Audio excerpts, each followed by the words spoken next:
nation defined by chaos and extremism? Or will we choose a path of decency, honor, and continued progress? Kamala Harris, well, she has spent her entire career making progress.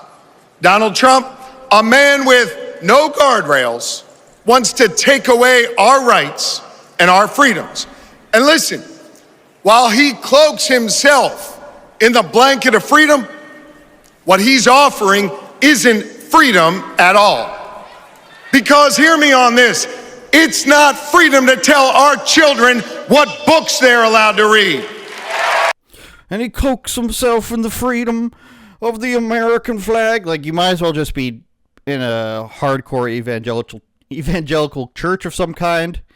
And I wanted to stop it right there because that was his first claim in this part, where he says it's not freedom to tell our children what types of books to read. And of course, what he means by that is you shouldn't have a problem with your children having access to books with pornography in them, with, camp counselor sex is one of them. One of them is called Flamer. If you've ever heard of this book, it's called Flamer. And that's been controversial from everywhere from Calgary to, I believe, Tennessee, where it's this story about a kid basically being groomed at summer camp by a man. And there's all these, change room scenes, male nudity, and all this stuff. This is one of the famous books that has been removed from school boards. And then, of course, there's teaching kids about drag queens and how hot and sexy they are, and teaching kids about transgenderism and how there is no gender, but you got to change genders, all this gender stuff. And instead of actually talking about what's in these books, and quite like this guy and the Democrats don't want to talk about Kamala Harris and any of her policies or anything she's done, they don't actually want to talk about that. They just want to deflect and say that it's something else. This is actually book burning. This is actually, what do you think of when you get on the topic of book burning? People think of Nazis. People think of fascism when they say, we're burning religious books, we're burning all these different texts because we only want you to follow our doctrine, our beliefs.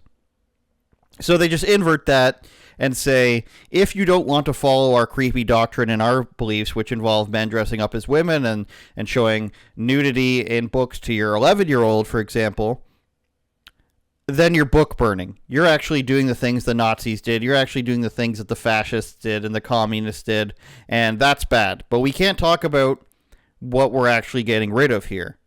So it would be like, a kid goes to school and he says, my parents threw out the stuff I was going to eat today. And then the teacher's like, when I was eating dinner last night, my parents took what I was eating away from me and they said, you can't have this anymore. And the teacher comes over and he's shocked. He says, Billy's telling me that you're taking his food away. And the teacher learns from the parent that they're saying, actually what happened was, we didn't let little Billy eat a second slice of cake. We didn't think that was healthy for him.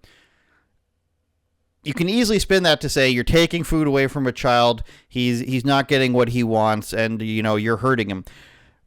When people are taking away weird, creepy books from your kids, it's not book burning and book banning. It's actually just applying things that are inappropriate for children, applying a rule for children that they shouldn't be exposed to these things, which is completely normal, right? They didn't want Harry Potter in schools. I'm sure they didn't want Lord of the Rings in some cases in schools because of witchcraft, and now we've completely gone the other way, whereas things that actually shouldn't be in schools for kids, it's now bad to ban them, and that's what Josh Shapiro is saying here. Let's see what else he had to say. No, it's not. And it's not freedom to tell women what they can do with their bodies.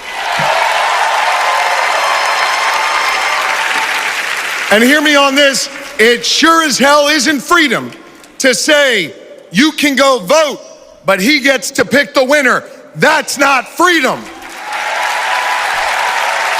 But you know what? You know what, Democrats? We are the party of real freedom. I don't know what he's talking about there. He gets to go choose the votes, or who wins with your votes. I don't understand what that means. If they're talking about election fraud or fraud, in case YouTube still cares about that. That's obviously the Democrats who, keep dead people on the voter rolls, want illegal immigrants to vote, have done actual legislation to try to get illegal immigrants to vote, ballot harvesting as they did in Minneapolis, muling as they did across the rest of the country, boarding up the walls, covering up the walls during the vote counts, pulling out the extra bins, floods everywhere. It's an ongoing strategy of the Democrats to say, we don't actually do that. They accuse the other side of what they've actually done. And so I don't know. The actual freedom here, abortion laws, I don't see how that's freedom. That's not in the Constitution. You're not going to find any place in the world where it's written into a Constitution that was made, pre-2016. Let's just throw out there where abortion is some sort of right or freedom. That doesn't make sense. Whether you want to believe that it's a child or not, there's no freedom to have an abortion or kill a living being in any form, whether you believe it's viable or not. There's no distinct freedom for that. You don't have the freedom to go out and just there's no explicit law that says this is okay, right? There might be no laws against going out and killing a squirrel in the street. Maybe there is, I don't know. But there's no enshrined freedom, the freedom to kill a squirrel. That doesn't make any sense, and this is what they say just because they don't have anything else. We don't have freedom. You're taking away my right for my 7-year-old to, read a book about transgenderism.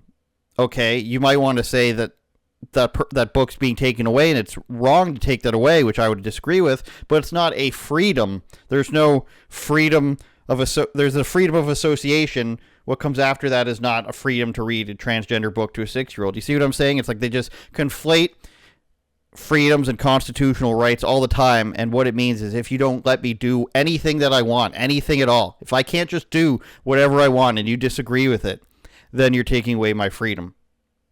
Can I build a nuclear bomb in my backyard?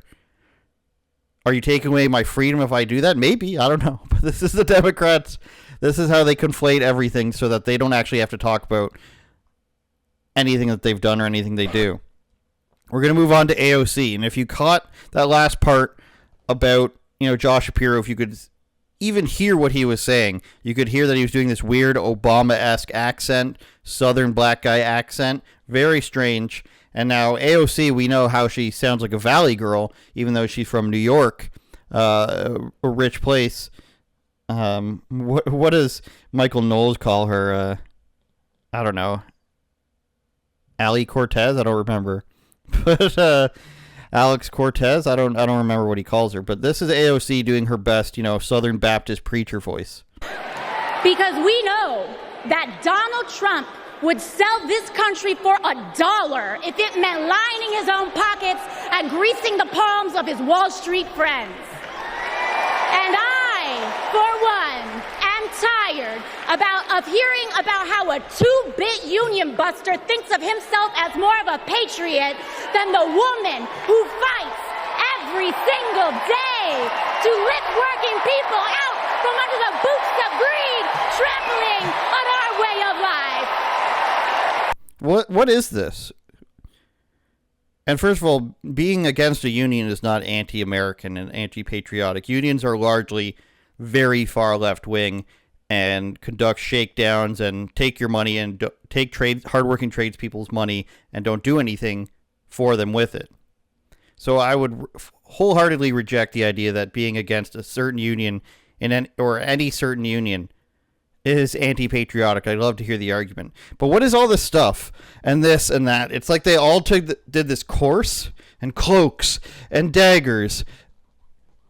It's like a TikTok video. Did they all take a course, a crash 2-hour course on, speech giving before the event? They must all get directions. Like if they're at the top, like AOC, who's a congresswoman, and Josh Shapiro are, and, Hillary Clinton used to be, I'm sure they get like PR lessons and, almost informal classes on how to give speeches, if not formal ones.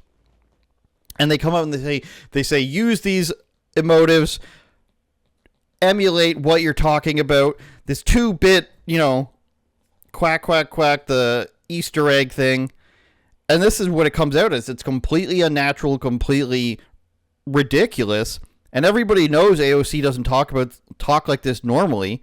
We all know that she's putting on a show here, but they don't care. Again, they're not talking about their own policies. They say Trump is bad and Kamala good, and that's it. Kamala's out there fighting every day for, what does she do? She doesn't do interviews. She doesn't make appearances. She just sort of, gives one-liners and laughs about it. What does she do? Like, what policies does she go around talking about? If she was doing that, they would amplify it, and she's not doing it. I don't know if she's ever visited the border yet, but she was in charge of it and didn't visit the border. The economy is in the tank, job market's in the tank. They say, no, it's actually great, you're wrong. They don't actually do anything. They just want to focus on Trump bad. In 8 years, all their whole strategy has just been just say Trump is bad. It's because they're brain morons. They don't care. As long as you're doing what they say, that's all they care about. They don't actually want to do anything. Find me a person that you respect online who's just like, I'm a Democrat. Find me one. Find me a respectable, intelligent man who has in-depth conversations that you agree with. And it's not just a person who's pushed on Reddit. It's not Kyle Kulinski or David Pakman. Because we all know they're wieners. Find me a guy that you actually think is a Democrat, that is intellectual. You can name Bill Maher for me if you'd like, but he doesn't seem to like, he has some good opinions, he has bad ones. You can think of Piers Morgan, you can think of Jimmy Dore, who I like, but he wouldn't say he's a Democrat. People are only Democrats in name when they think it's going to benefit them. That's the only time it happens. You've got people who are right-wing or conservative that actually believe in things. You've got people who are hardcore progressives, even though I vehemently disagree with pretty much everything they say. They are actually firm in their beliefs, and they actually will have an argument about it, and maybe they're going to tout some, really strange stuff, but they've actually read about some stuff. But the actual Democratic Party is filled with people who are just opportunists. And that's why you see so many of them just go out there and they just seem unnatural. They don't know how to act. They're either just very out of touch rich people, or they're people that are there because they've been asked to be there, or because it's good, business opportunities to be able to just say, I'm a Democrat, so I toe the party line, so work with me, please. Mark Cuban style. I guarantee you Mark Cuban doesn't believe anything that the Democrats tout. I guarantee you he doesn't think that there's a whole bunch of intellectuals in the White House. And I guarantee you that what he does is so that he gets business opportunities, and that when he goes into a big business, they don't think that he's going to, expose them in some way for being scum.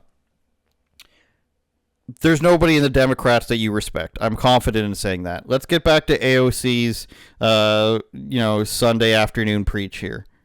And the Lord came down. The truth is, Don, you cannot love this country if you only fight for the wealthy and big business.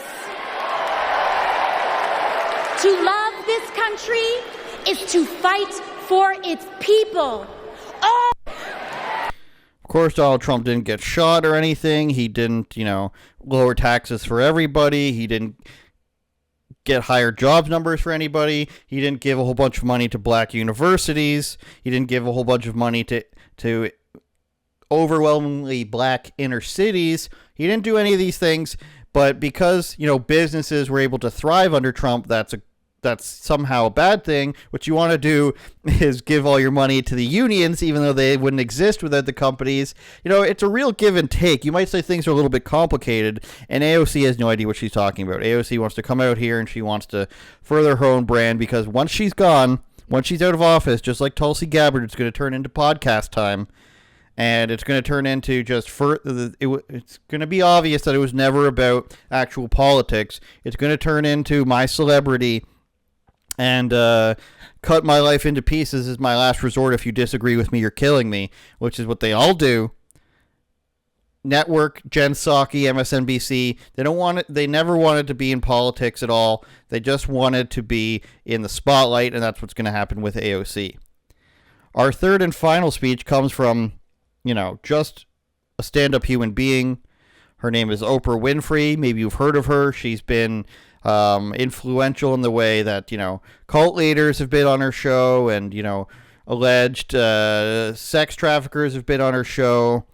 And she's allegedly involved with terrible people, but Oprah Winfrey's the greatest. And, she's always been a Democrat supporter. These high-ranking Democrat supporters like her and Tom Hanks, for example.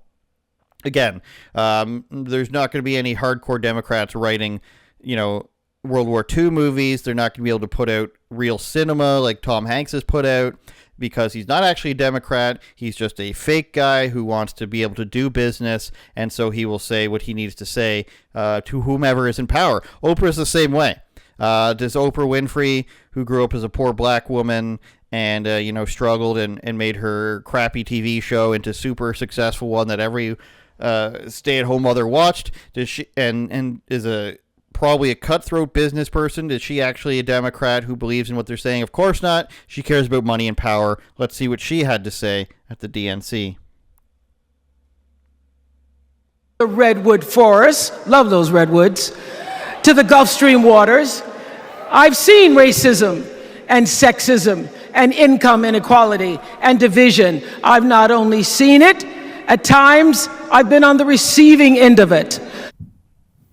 Oprah Winfrey, who's a billionaire, of course, and I think that's basically what Matt Walsh says. We're going to press on forward to the rest of Oprah's speech here. We have all seen brave people walk onto the stage and share their most private pain. Amanda and Josh, Caitlin, Hadley, they told us their stories of rape and incest and near-death experiences from having the state deny them the abortion that their doctor explained was medically necessary.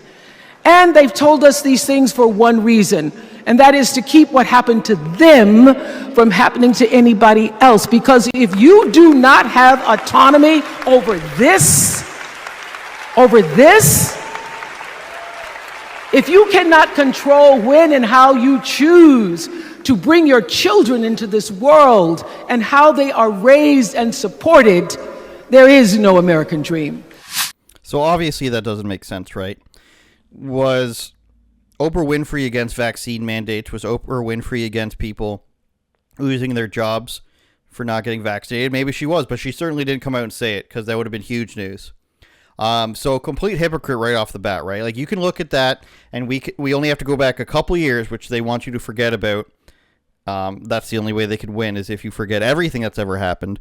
But Oprah Winfrey wants you to forget about 2 years ago and say, we care about bodily autonomy. If you can't have bodily autonomy, then basically you're killing us. But that wasn't the case 2 years ago, but about abortion it is. So literally inject yourself with something that's going to... What am I saying, YouTube? That's going to make love to you.